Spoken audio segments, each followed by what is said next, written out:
Existem vários direitos de propriedade. Então, a propriedade de coisa, que a gente chama juridicamente de coisa móvel, e a propriedade imóvel, que é a terra. Então, os direitos, o fato desta pedra, dessa madeira petrificada estar comigo, demonstra o meu direito de propriedade sobre ela. Né? No entanto, quando se trata do direito de propriedade de um imóvel, a questão não se exaure tão somente em eu ter, em eu possuir. É preciso que eu esteja na posse e também um registro. Um contrato de compra e venda que é registrado no registro de imóvel. Aí você passa a ter direito de propriedade. Do outro lado, o direito de propriedade é você poder usar da forma que você quiser,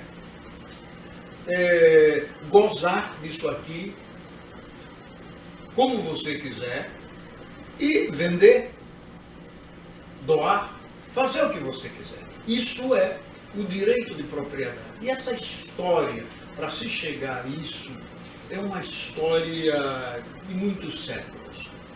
Quer dizer, e hoje, a questão ideológica, por exemplo, se questiona se é possível, se é legítimo, um homem ser proprietário de milhares de hectares e alguém não ser proprietário de nada. Aí entra toda uma estrutura ideológica para estabelecer, por exemplo, o pensamento comunista, no sentido de que tudo é comum a todos. Portanto, não poderia um homem só ser proprietário de milhares de hectares. Então, isso deveria ser do Estado. É assim em Cuba, é assim, foi assim na Rússia, que agora está modificando. Portanto, o direito de proprietário é isso, é você poder ter e usufruir da forma que você quiser. Isso, portanto, são vários direitos. É o direito, quer dizer, o livro, eu sou autor, então eu tenho a propriedade autoral. Eu ganho para ter essa propriedade. Quer dizer, quando eu escrevo um livro, eu tenho o direito de propriedade às ideias contidas nesse livro.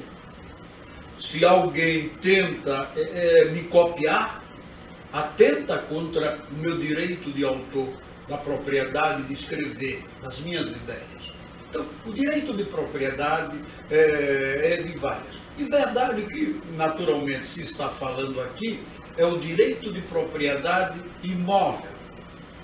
Quer dizer, que é a mais consistente, que é a mais palatável e a mais buscada. Tanto isto seria, em síntese, os vários direitos de propriedade.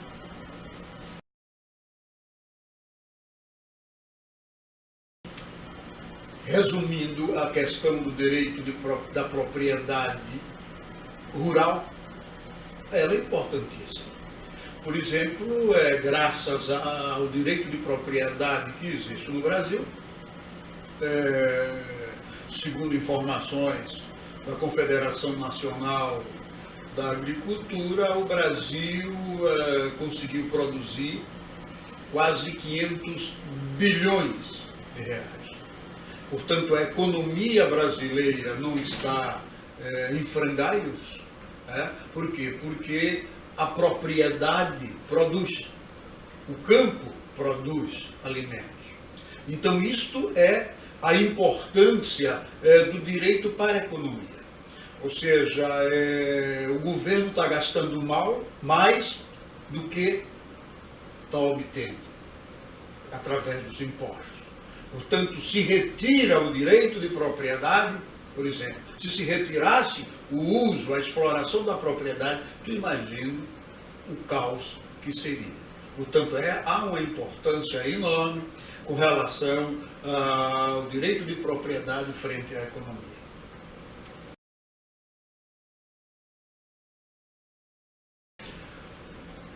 Coincidentemente, o direito agrário está completando 50 anos nesse mês.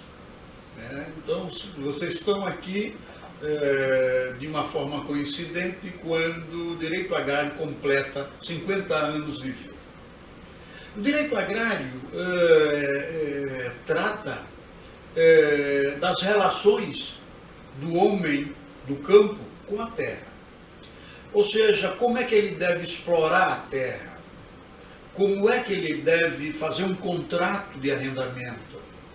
Como é que o Estado pode fazer reforma agrária da terra que você não explora?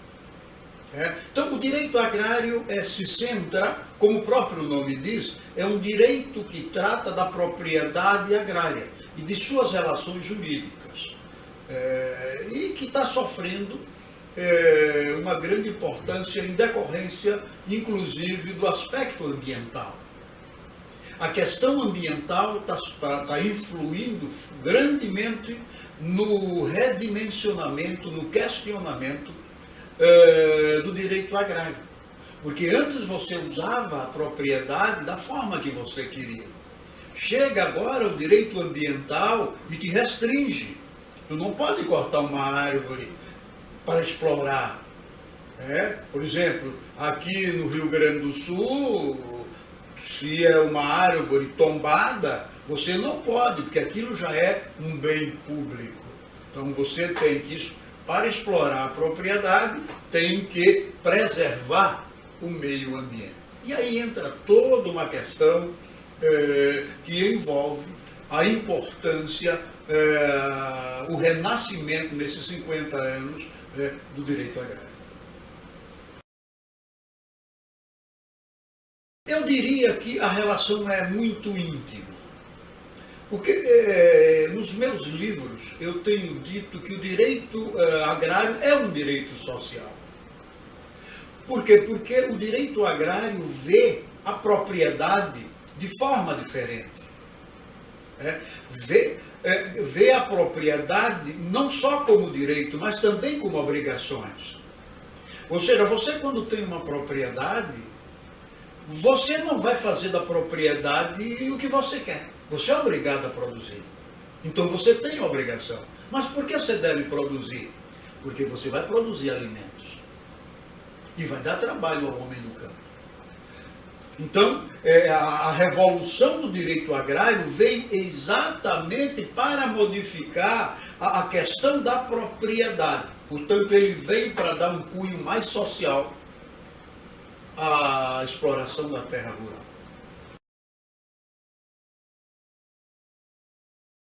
Durante muito tempo, a questão do direito de propriedade, como diz no brocardo romano, é uma Ares, é uma deusa da discórdia. Ares, a deusa Ares é a deusa da discórdia. Então, terra sempre foi um fator de discórdia. Tem os movimentos sociais que querem terra. Não por questão ideológica, mas que o gosto de ter terra, todo mundo quer. O prazer de ser proprietário, isso é a questão que vem dos nossos antepassados. Sua avó já passou isso, o ter. É gostoso, é bom, satisfaz. Meu carro. Olha que satisfação, que exação de prazer. Então, esse direito de propriedade é um direito, como o direito é cultura, é um direito que nós quando nascemos, já somos informados, já somos aculturados por nossos pais, que foram, por sua vez, aculturados por nossos avós. Portanto, você ter já ativa o antagonismo do seu vizinho que não tem. Ora, então criou-se os movimentos para invadir. para obrigar o governo a desapropriar. E, naturalmente, por pressão ou não, o governo criou uma lei, que é a lei anti-invasão. Ou seja, como se invadia para desapropriar? Se a lei diz as terras que forem invadidas não serão desapropriadas. Então não adianta invadir porque o Estado não vai fazer reforma agrária naquelas terras. Portanto, há uma proibição legal nas terras invadidas. Portanto, aí a lei anti-invasão.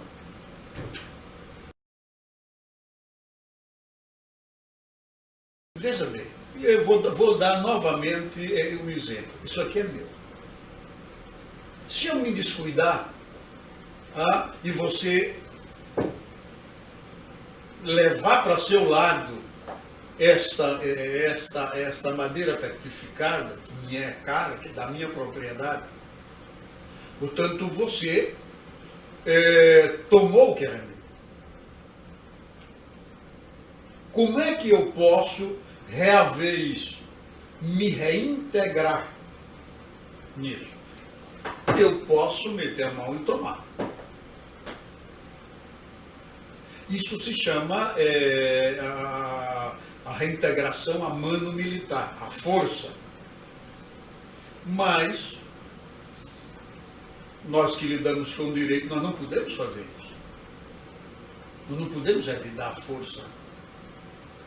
Então, para a sua ação, eu tenho que bater a porta do Poder Judiciário através de uma ação de reintegração de posse. Ou seja, você tomou o que era meu, eu vou me reintegrar o que era meu. E isto ocorre muito com as invasões. Então, reintegração de posse é o dono voltar a ser dono. Que deixou de ser porque existe uma linguagem jurídica que diz que foi esbulhado, retiraram a sua posse. Isso é o que se chama reintegração de posse. Sim. A busca pela terra é enorme. É uma questão atávica. Quem tem não quer dar e quem não tem quer ter. Esse é o conflito social, que não é de agora. Tá? Foi feita uma análise de levantamento nestas cidades de lona, nestes movimentos sociais, por exemplo, no MST. Então, alguém foi lá numa destas cidades de lonas e perguntou aos homens que estavam acampados lá, se eles tinham, se eles pertenciam a partido político. Eles não pertenciam a partido político. Em verdade, eles se submetiam a estar numa cidade de lona preta porque eles queriam ter terra. Diz que a busca, a luta deles não era por ideologia desse ou daquele partido, não. Eles queriam ser proprietário. Isso é bom, isso é gostoso, isso dá prazer. E isso faz você ver o sol nascer melhor. Porque você de barriga vazia, o sol, por mais bonito que seja, ele é feio. Mas se você está de barriga cheia, o sol é lindo. Então essa é a questão da perspectiva que você tem em sendo ou não proprietário.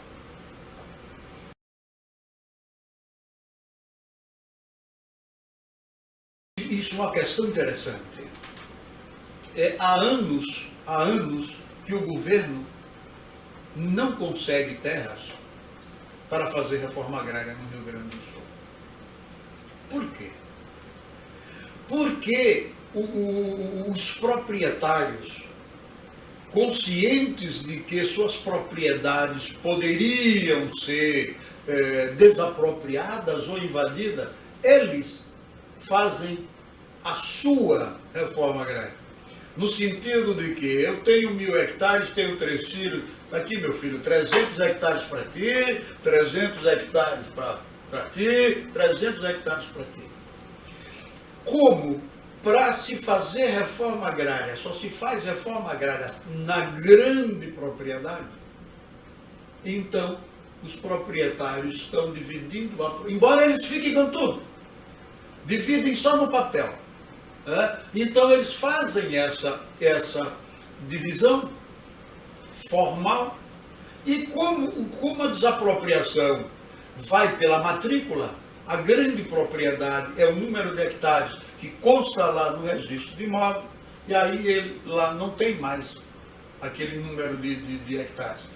A propriedade passou a ser pequena ou ser média.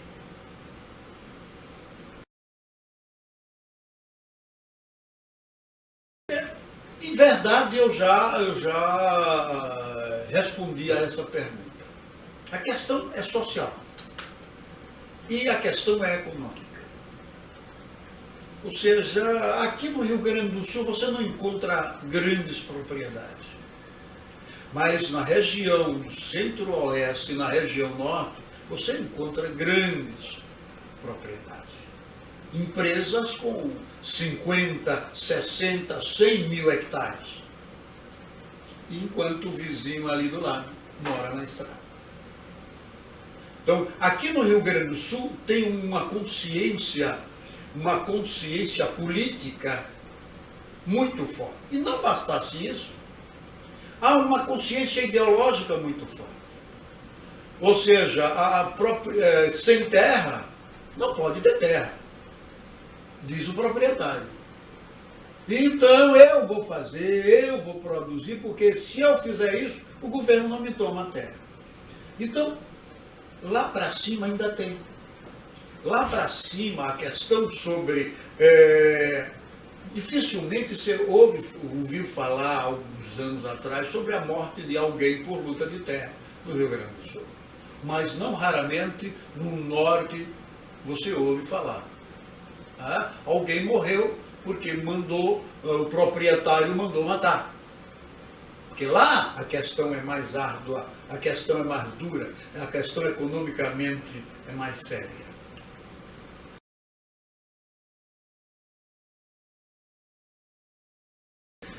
E esse é um dos grandes problemas. Eu, como trabalho, leciono, escrevo na área do direito agrário, e um dos temas da área do direito agrário, que eu já respondi, a reforma agrária, posso dizer com segurança o seguinte: a perspectiva fixada pelo governo para dar terra a quem não tem, ou seja, desapropria a propriedade, a grande propriedade, divide essa propriedade e dá pequenas propriedades aos sem terras, isso é antieconômico. Isso é antieconômico. Por quê? Uma das questões mais preocupantes é que o valor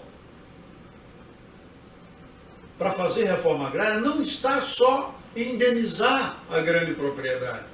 Para você fazer alguém que não tem terra produzir, não basta você dar a terra. Você tem que fazer a casa para ele morar, você tem que dar os implementos para ele produzir.